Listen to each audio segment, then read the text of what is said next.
Emmerdale's Belle Dingle could find herself in big trouble, as she tries to get to the bottom of what happened to Nate Robinson.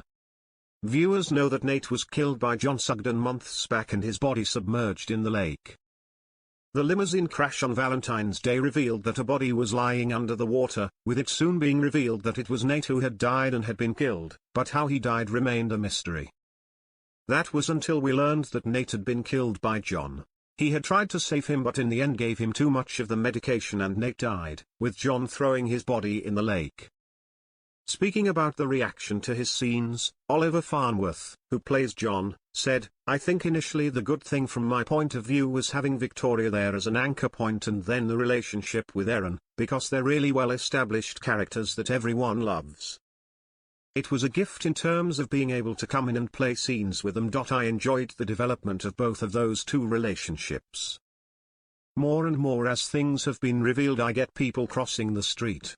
The reaction's been great and people are really interested in where it's going."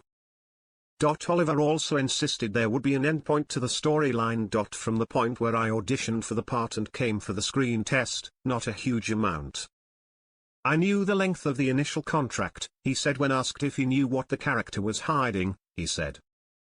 Teasing what he knew at the start, he added, "If it was a 3-month contract and they said you've got a dark past and secrets, you'd think, right, this could escalate quite quickly. But because I had a year contract I was drip-fed certain things, like the military past, the fact that he was Jack Sugden's estranged son, the fact that he was going to get into a relationship with someone in the village and the fact that parts of his past might come back to haunt him."